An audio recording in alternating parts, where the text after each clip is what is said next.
again. My name is Samuel Dankyi. Thank you for tuning in. Today we're talking the various propositions that are on the ballot this year.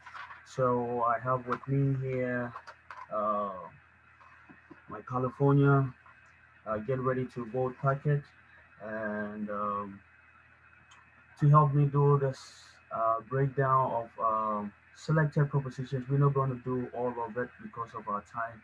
It's my brother Andrew. Drew, how you doing, Oh, bro? doing well. How about you, Sam? I'm doing pretty well. Thank you so much for being here with me once again. So, elections is about less than a week away. Have you voted yet? Are you voting? How are you I, feeling about the whole thing? I did. Voted not too long ago. Voted just this Monday. So Monday evening, one of the 62 million voters who voted early. So let's go, people. Let's vote early. Elections count. Your vote counts. Everybody. But yes, Definitely, your vote does count because I think that's one of the misconceptions, right? That it is vote doesn't count. for sure. Whoever is going to win anyway. Like I hear a lot of that, but unfortunately or fortunately, the truth is everyone's vote counts, and so people, if you haven't voted yet, make arrangements to go and vote. So let's, apart from the various candidates that are vying for various positions, I know there's a lot of interest in the presidential one, of course. There's a lot of people vying for Congress, school boards, and stuff like that. But there are also propositions that usually don't get enough coverage as the rest of um, all these other stuff. But we wanted to take a look at some of the propositions that are on the ballot this year. So let's start with Prop 17. Prop 17, it says, so in this manual, if you have received your copy, it gives you like the pros and cons of the various propositions and why you should vote for or against it. So Prop 17, here we go. It says, restores right to vote after completion of prison term, legislative constitutional amendment. So here's the summary of Prop 17. It says, restores voting rights once completion of prison term to persons who have been disqualified from voting while serving a prison term. Fiscal impact.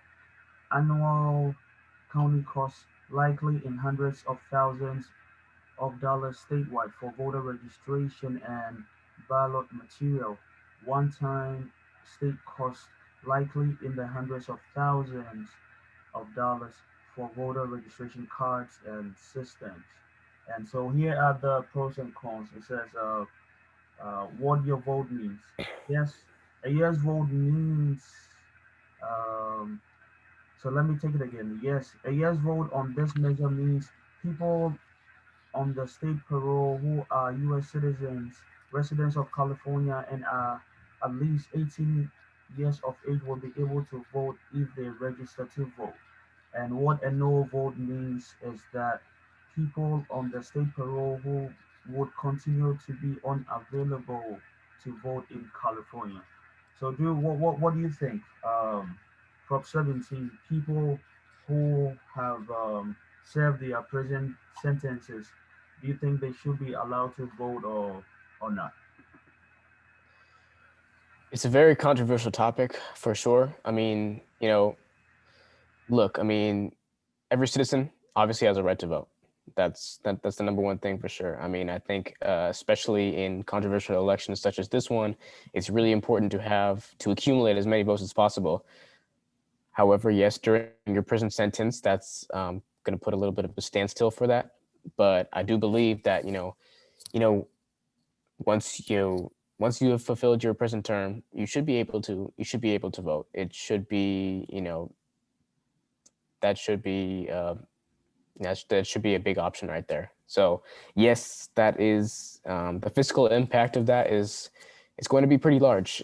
Like it says already in the ballots for people who already know, hundreds of thousands of dollars statewide costs for, your voter registration cards, ballot materials, all that sort of stuff you got to take into account too. But at the same time, votes vote. So, everybody deserves a vote. But it's those kind of sacrifices that you got to make. I mean, it's pretty big impact, but I believe that, once you fulfilled your prison term and your sentence for whatever crime or misdemeanor that you have committed, you should be able to have your right to vote. I think that's just a basic constitutional right in the country. So yes, I do believe it's yes for that one. Yes, definitely, and I think it's in Florida, if I'm not mistaken. They got this in place, and so people who have been denied for a long time because they had like a felony, or people who are done serving their sentences are going to be voting this in this particular election. So, hey, I think like you rightly said, they have served their sentences for whatever crime they committed, and so I think they should be restored to vote. But again, it really depends on California voters and how really we feel about it. And so, if this measure passes, though, which is Prop 17, if it should pass, then it means people who have done serving their sentences, like the states here, will be allowed to vote. So let's go quickly to the next proposition of interest. Once again, we are live on Politics Nation. My name is Samuel Dankyi.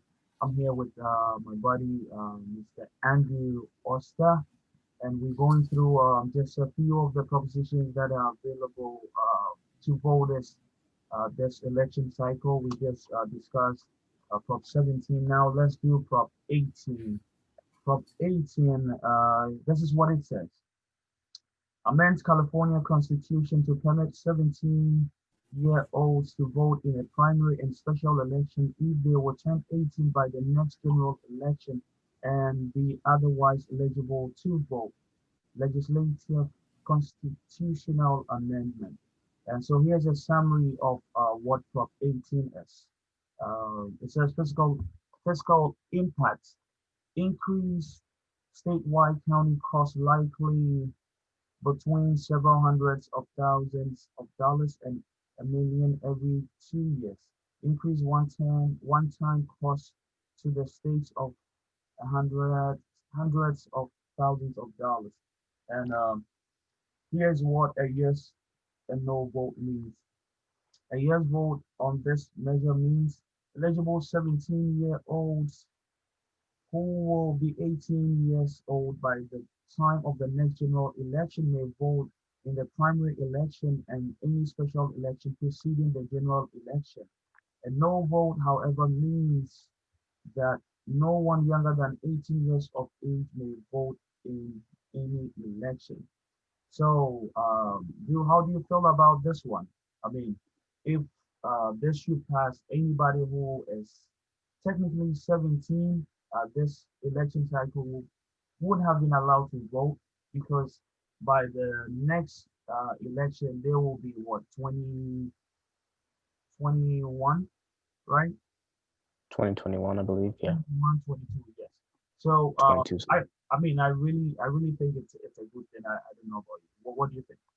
Yeah, I do. Yeah, I do full-heartedly agree with that one too. I mean, look, I mean, with the primary and the general election, it's not that far apart. It's only like, I mean, gosh, for me, I was fortunate enough to be, 18 for both when I voted for primary and general. But I think, for for most Americans, over the country, around the country, 17 and 18, I mean, you could argue it's not that big of a difference really, but I mean, there's the legal standards of that too. You have to be an adult, obviously, for most requirements just by law and stuff like that. But yeah, I think it's, it should be legal. I mean, it should be a viable option for, people to have that necessary, like, just that option to vote when you're 18, because the general election is obviously means the evidently the most important election you can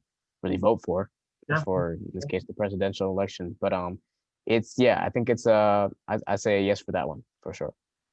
yes.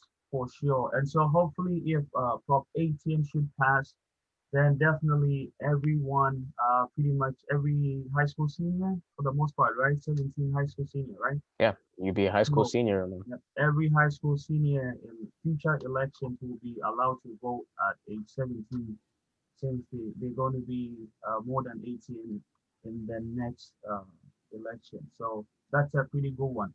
So still moving on, we will do our final one for the day because of our time. Let's do Prop 23. It's received a lot of buzz. I'm getting a lot of advertisement and all these campaigns for and against Prop 23. Uh, it's really hard to miss it. It's on TV. They're sending in, It's all over TV. yeah, Yep, all over TV, man, all over TV with the ads and they're sending in flyers in the mail. It's crazy. So let's it's a do big one. Prop. Let's do Prop 23. So here's a summary. Okay, Prop 23 establishes state requirement for kidney dialysis clinics, requires on-site medical professionals, initiative statutes. And here's a summary. Requires physician, nurse practitioner, or physician assistant on site during dialysis treatment, prohibits clinics from reducing services without state approval, prohibits clinics from refusing to treat patients based on payment source, fiscal impact, increase state and local government costs, likely in the low tens of millions of dollars annually. And here is what a yes or no vote means for Prop 23. Yes vote means chronic dialysis clinics may be required to have a doctor on site during all patient treatment hours. And a no vote means chronic dialysis clinics would not be required to have a doctor on site during all patient treatment hours. And for this one, I'll go ahead and read one argument for and one argument against. So here's one argument for why we should vote yes on Prop 23. It says combats poor hygiene in dialysis clinics by requiring infection reporting, improve staffing, including requiring a doctor in the clinic during treatments, stop discrimination based on patients' insurance, applies improvement to all clinics, whether in wealthy neighborhoods or poor, rural, black, or brown communities. Patients, healthcare professionals, veterans, faith leaders agree. Prop yes on prop23.com. So that's that information. And here is one argument against Prop 23. It says American Nurses Association of California, California Medical Association, patients advocates strongly urge no on 23. Prop 23 will force many community dialysis clinics to shut down, threatening the lives of 80,000 Californian patients who need dialysis to survive. Prop 23 increases healthcare costs by hundreds of millions annually, makes our doctors makes makes our doctor shortage and ER overcrowding worse. No proposition23.com is where you can find more information. So I think in a nutshell, the argument here is that if Prop 23 should pass, then it will require doctors and medical professionals to be on site uh, at these dialysis clinics. But the argument against it is that that will increase their cost because then they're going to have to pay the doctor to be there, right? And so that is why all these ads uh, all over the place, urging people to vote no. Because I think as it is now, uh, because they don't require to have a professional doctor on site. Anybody who was being trained to operate the dialysis machines can be there and administer these dialysis. What do you make of this topic? You know, that was probably one of the more tougher propositions that I came across when I was voting. Especially, seeing it on the news. you know, just the economic impacts of that, the possibility of clinics being shut down if they don't, um, if they don't provide a nurse practitioner or a physician assistant on site during the dialysis treatments. But it's definitely a tough one too, because every clinic should provide obviously a reasonable standard of care for their patients. And if it's a problem, then government. I mean, it's most likely that government will step in with certain regulations to raise them to that standard of care that should be upheld. But at the same time, there is a big economic impact with that. If you do actually, hire they require them to have the nurse practitioners and the physician assistants on site. Yes, as you mentioned before, yes, you have to pay them. So that's an increase of an annual increase of cost that you have to pay. You're paying for more employees. A lot of clinics could be struggling, and it definitely caused a big impact on that too. But I would have to say probably a no for that, for Prop 23. Just it's too big of an impact. I think if it's really a issue, then you should be taking that into account. But I think for right now, I'd vote for no for that one, Prop 23. So that is that is it. A no vote from Andrew on top 23. There are so many other propositions that on the ballot this year, but this is all our time will allow us. And so until we come your way once again, this has been a special edition of Politics Nation. My name is Samuel Dankyi. Many thanks to my guest, Mr. Andrew Oster. Thank you so much for your time. And for you out there for watching us, thank you. Until we come your way once again, remember to vote. It's really important. We are about a week, less than a week actually, for less than a week from the general elections, November 3rd. November 3rd.